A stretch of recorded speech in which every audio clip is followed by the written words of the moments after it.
Hello friends, welcome back to ખુશીસ kitchen. જમ્યા પહેલા કે પછી સાંજની હળવી ભૂખ માટે 3 અલગ અલગ રીતથી ફ્રાય કરેલા પાપડ અને ચટપટા મસાલાની રેસીપી સાથે આજે આપણે મસાલા પાપડની રેસીપી જોઈશું.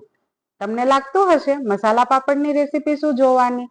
આ તો એકદમ ઈઝી હોય છે. એક ફ્રાય કરેલો પાપડ લઈ લો, તેના પર સલાડ અને ઉપરથી ચટણી મીઠું સ્પ્રિંકલ કરી દો.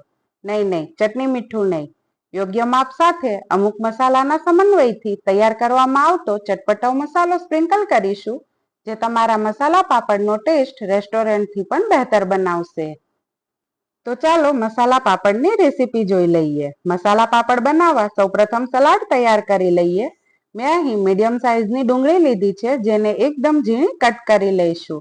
મસાલા પાપડમાં સલાડ આપણે એકદમ ઝીણું જ કટ કરીશું. ત્યારબાદ એક કાકડીમાંથી અડધા ટુકડાને કટ કરી તેને પણ એકદમ ઝીણી કટ કરી લઈશું. ત્યારબાદ મેં અહીં એક ટામેટું લીધું છે. ટામેટાને આપણે 4 ટુકડામાં ડિવાઈડ કરી છરીની મદદથી ટામેટામાંથી વચ્ચેનો ગર કાઢી લઈશું. ટામેટાના વચ્ચેના ભાગમાં પાણી હોય છે, એ ભાગ અલગ નહીં કરીએ તો પાપડ પર જ્યારે આપણે સલાડ એડ કરીશું તો પાપડ તરત જ હવાઈ જશે અને ટેસ્ટ પણ સારો નહીં આવે. તો ટામેટાના વચ્ચેના ગરને કાઢી ટામેટાને પણ ઝીણું કટ કરી લઈશું. ત્યારબાદ તીખાસ માટે એક મરચાની સ્લાઇસ કરી લઈશું અને થોડા લીલા દાણાને પણ ઝીણા કટ કરી લઈશું.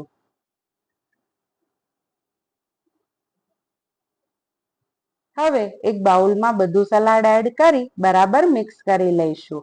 આ સ્ટેજ પર સલાડમાં કોઈ પણ પ્રકારના મસાલા એડ નહીં કરીએ. સલાડને કોરું જ રહેવા દઈશું. હવે મસાલા પાપડનો મુખ્ય ઇન્ગ્રેડિયન્ટ એવો ચટપટો મસાલો તૈયાર કરી લઈએ. ચટપટો મસાલો બનાવવા માટે એક બાઉલમાં 1/2 ટેબલસ્પૂન ચાટ મસાલો, 1 ટેબલસ્પૂન સંચળ પાવડર, 1/2 ટેબલસ્પૂન જીરું પાવડર, 1 ટેબલસ્પૂન કાશ્મીરી લાલ મરચું પાવડર, 1/4 ટેબલસ્પૂન મીઠું અને 1/4 ટેબલસ્પૂન આમચૂર પાવડર એડ કરી બધા મસાલાને બરાબર મિક્સ કરી લઈશું. એટલે મસાલા પાપડ બનાવવા ચટપટો મસાલો તૈયાર થઈ જશે. ત્યારબાદ મેં અહીં ઓછી મરી વાળો અડદનો પાપડ લીધો છે. હવે પહેલી રીતમાં આપણે અડદના પાપડને શેકી લઈશું. પાપડ શેકવા મેં અહીં ફ્લેટ નોનસ્ટિક પેન લીધી છે, જેથી પાપડ એકદમ સ્ટ્રેટ રહે અને તેમાં મસાલો સરખી રીતે સ્પ્રેડ થઈ શકે. તો આવી રીતે આપણે પાપડને હળવે હાથે પ્રેસ કરતા જઈશું અને ગોલ્ડન બ્રાઉન જેવી હલકી ડિઝાઇન પડે ત્યાં સુધી શેકી લઈશું. આ શેકેલો પાપડ જે ડાયટ કરતા હોય કે ઓઇલ ખાવાનું બિલકુલ પસંદ ના કરતા હોય તેના માટે છે.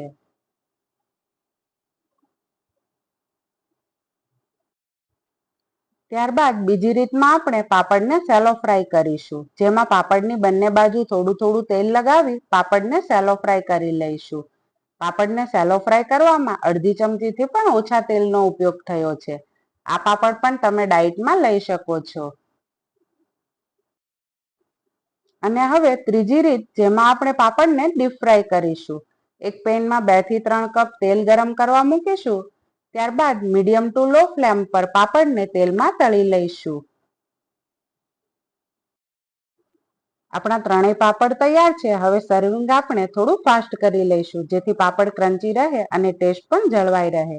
સૌપ્રથમ અડદનો શેકેલો પાપડ ડીશમાં મૂકી તેના પર તૈયાર કરેલો ચટપટો મસાલો સ્પ્રિંકલ કરી સરખા પ્રમાણમાં પાપડ ઉપર સલાડ સ્પ્રેડ કરી થોડો મસાલો સ્પ્રિંકલ કરી તેના પર થોડી ઝીણી સેવ અને 10 થી 12 ટીપા લીંબુના રસના એડ કરી મસાલા પાપડ તૈયાર કરી લઈશું.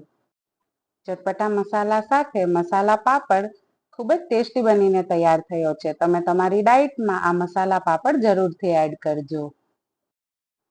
હવે સેમ પ્રોસેસથી સેલો ફ્રાય કરેલા પાપડ ઉપર પણ ચટપટો મસાલો સ્પ્રિંકલ કરી લઈશું. ત્યારબાદ સરખા પ્રમાણમાં સલાડ સ્પ્રેડ કરી તેના પર ફરી ચટપટો મસાલો સ્પ્રિંકલ કરી ઝીણી સેવ અને લીંબુનો રસ એડ કરી મસાલા પાપડ તૈયાર કરી લઈશું.